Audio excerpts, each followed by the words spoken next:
Ji student, this is our 14th lecture of multivariable calculus.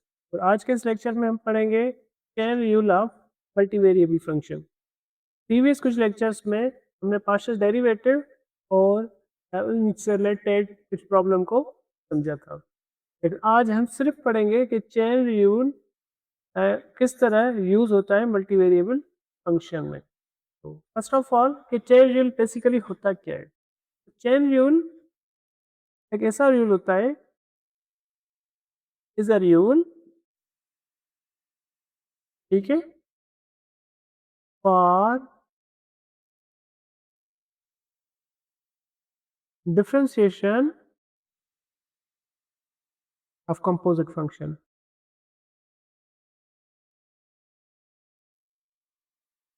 It means कि जब composite function का हम जो डेरिवेटिव निकालेंगे उस प्रोसेस को, उस रूल को हम क्या कहते हैं, चेन रूल। तो फिलहाल हम स्टार्ट करेंगे chain rule of single variable function, उसके बाद हम मल्टी वेरिएबल फंक्शन की तरफ जाएंगे। तो सिंगल वेरिएबल फंक्शन में क्या था कि लेट्स से फंक्शन है हमारे पास y is equal to the F of X, ठीक है। जब हम कंपोजिट फंक्शन की बात करना चाह रहे हैं तो इट मींस देन एक्स भी एक फंक्शन होगा टी वेरिएबल का। अब इसमें देखिए कि जो y is a function of X variable, ठीक है, और x is a function of T variable. Then हम क्या करना चाहते हैं कि y का इनडायरेक्टली डेरिवेटिव फाइंड करना चाहते हैं, D Y by D T. इसका जब डेरिवेटिव जब हम लेंगे तो उस डेरिवेटिव को, उस प्रोसेस को हम कहते हैं चेन रूल। अब ये किस तरह होता है या फिर इसका जो फार्मूला होगा वो कैसे हम बना सकते हैं। तो अब इस चेन को देखें, इस ट्री को देखें, तो इसको D Y by D T means कि वाई का डेरिवेटिव लेंगे विथ रेस्पेक्ट टू टी, ये किसके इक्वल होगा, derivative of Y with respect to X. Then क्या होगा, into derivative of X respect to T. तो अब इसी प्रोसेस को यूज करके हम फर्दर मल्टी वेरिएबल फंक्शन का भी चेन रूल का फार्मूला बनाएंगे। तो this is a formula of chain rule of single variable. अब हम जाएंगे मल्टी वेरिएबल फंक्शन की तरफ से। तो लेट्स से हमारे पास एक फंक्शन है केस वन की, केस वन। तो z is a function of two variable x and y। Then इसमें क्या होगा, x भी फंक्शन होगा, y भी फंक्शन होगा, and x is a function of g of t and y is a function of h of t। अब यहाँ से देखें कि जो z है ये फंक्शन है x वेरिएबल का, मीन्स टू वेरिएबल है इसके, एंड y का भी। और x is a function of only t variable and y is also function of t variable. अब हम क्या करेंगे कि z का डेरिवेटिव फाइंड करेंगे with respect to t find करेंगे। Find the derivative of z with respect to t। Okay, chain को कैसे फॉलो करेंगे कि find the derivative of z with respect to x, means कि पार्शियल डेरिवेटिव निकालेंगे क्योंकि दो वेरिएबल है हमारे पास, विथ रेस्पेक्ट टू x भी, विथ रेस्पेक्ट टू y भी। तो ये हो जाएगा partial derivative of z with respect to x। अब क्या होगा, x का derivative with respect to t, ये पार्शियल डेरिवेटिव नहीं होगा क्योंकि हमारे पास सिर्फ सिंगल वेरिएबल है t। तो derivative of x with respect to t plus, अब हम क्या करेंगे, अगेन z का डेरिवेटिव निकालेंगे, partial derivative with respect to y, और y का डेरिवेटिव निकालेंगे with respect to t। Derivative of y with respect to t। अब z का जब भी हम डेरिवेटिव निकालेंगे वो पार्शियल होगा क्योंकि दो वेरिएबल है, z डिपेंड कर रहा है x एंड y पर। लेकिन अब x जो होगा वो ऑर्डिनरी डेरिवेटिव होगा क्योंकि x डिपेंड कर रहा है जस्ट पर और y भी डिपेंड कर रहा है जस्ट पर। इस प्रोसेस को हम क्या कहेंगे, chain rule of let's say these functions, composite function. This is a case 1. अच्छा, अगर केस 2 की हम बात करना चाहें उसमें क्या होगा, let's say z is a function of f of x comma means function of two variables and x वो भी एक फंक्शन है g of t का, सॉरी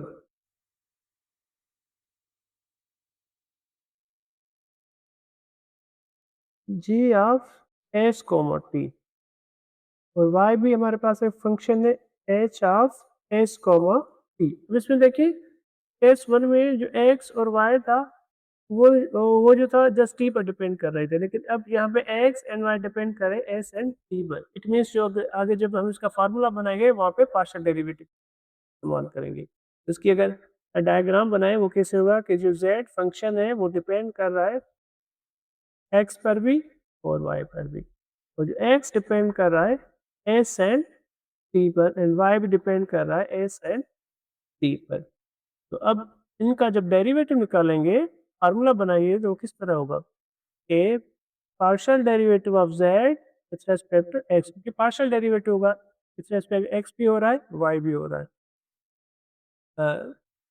तो ये यहाँ पे क्या हो जाएगा, partial derivative of z with respect to, हमें s भी निकालना पड़ेगा विथ रेस्पेक्ट टू t भी निकालना पड़ेगा, मीन्स दो फार्मूला बनेंगे. तो पहले जो हम करेंगे with respect to x, partial derivative of z with respect to s निकालने के लिए हम क्या करेंगे, partial derivative of z with respect to x, अब हम क्या करेंगे x कर लेंगे derivative with respect to s हो जाएगा, plus again partial derivative of z respect to y और y का लेंगे विथ रेस्पेक्ट टू s.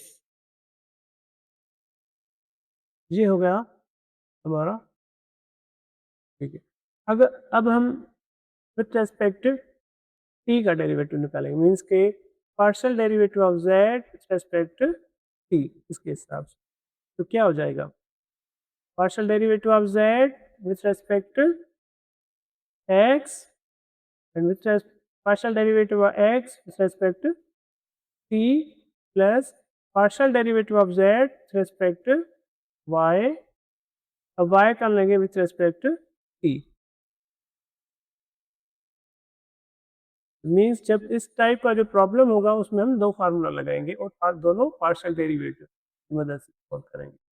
तो फर्दर अगर हम केस 3 में जाना चाहें तो केस 3 में क्या होना चाहिए, लेट्स से यहाँ पे मैं एक फंक्शन ले रहा हूँ जिनके वेरिएबल्स है x, y, z and t.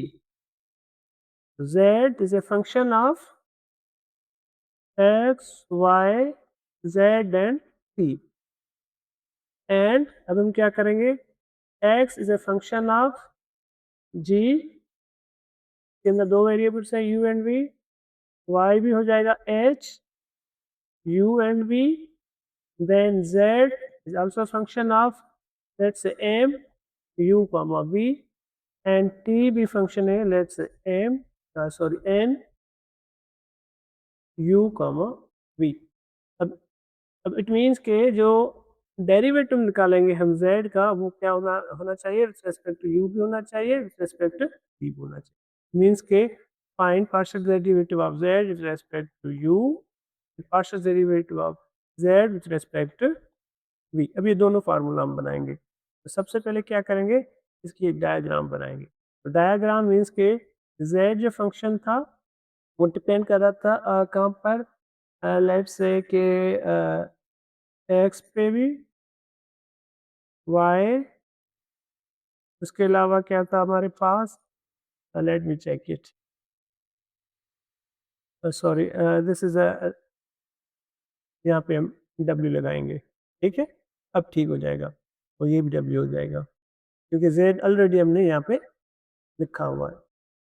क्या होगा अब, तो ये भी w हो जाएगा. अब हम डेरिवेटिव